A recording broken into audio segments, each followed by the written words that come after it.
Last week I did a quick ride around Wales on my bike and I fixed an action cam to it. But to be honest, I was not very happy with the video results. They were far too jerky. So this week I've been experimenting with different mounting options, and I thought I'd make a quick video showing how the quality of the video changes quite dramatically based on how you mount the action camera. So here's how I had the camera mounted last week. I was using a relatively inexpensive suction mount, and on day one I had it fixed to the screen, and this is what the results looked like when it was fixed to the screen of the motorbike. So you can see it's pretty horrible. I mean, this makes it look like I'm Guy Martin going around the Isle of Man TT with that kind of vibration. In reality, this was 60 miles an hour going uphill, and yeah, the road was relatively uneven, but you know what, it wasn't anywhere near as bad as this video shows it to be. So at the end of day one, when I was looking at the video, I thought, okay, well, clearly attaching it to the screen isn't the greatest idea, so instead of attaching it to the screen, what I'll do is I'll attach it to the front headlamp, which presumably would be a more solid base, and see what that looked like. And this is what the results of that video was.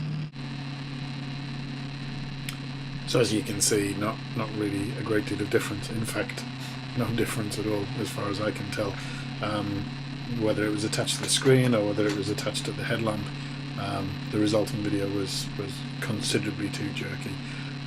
So clearly it wasn't just the attachment point, it was the actual suction mount itself. So when I got back from Wales, I dug out a different suction mount. This one's quite expensive. I used it for general photography for many years.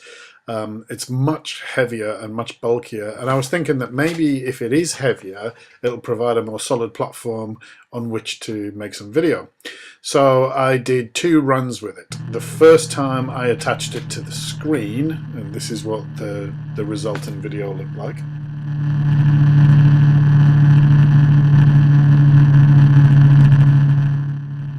So it still looks pretty bad, very jerky. Of course, this is attached to the screen, which isn't a particularly stable platform. So for the second run, I attached it to the headlamp, and this is what the video looked like.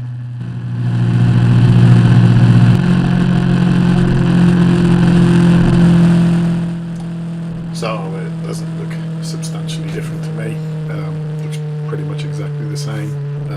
In fact, this video might be a little bit worse, because you can see there's a sort of wobble in the middle of the screen. The video itself seems to be wobbling a little bit. Now, that could be something to do with the camera rather than the mount, but it certainly looks a little bit different. By the way, I'll leave this video on just for an extra few seconds, because in a moment you'll see a rather impatient driver go straight through a red light. Here you go. Phew. Good, eh?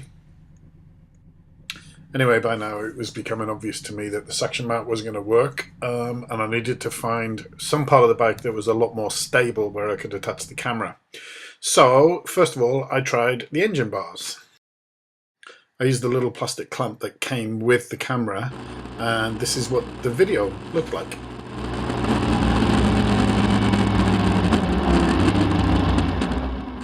So as you can see, video stability is dramatically improved, but unfortunately field of vision is dramatically reduced.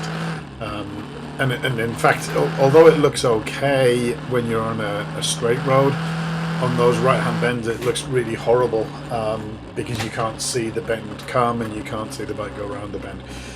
So this is an okay solution maybe for a few seconds in an RT shot, but for long term, no, this isn't going to work.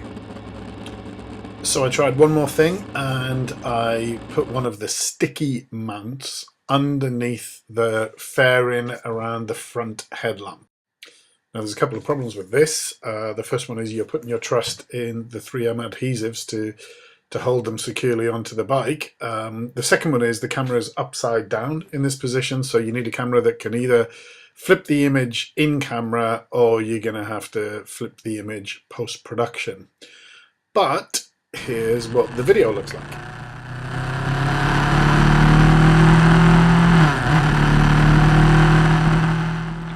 So there's still quite a lot of vibration in that video.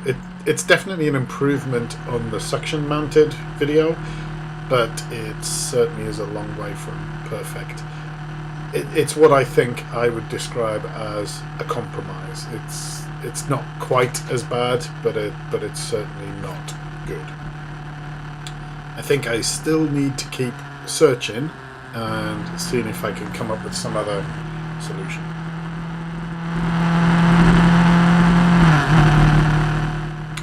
Okay, I hope that you found this video useful. Sorry that there wasn't a great solution at the end of it, but thanks for watching anyway.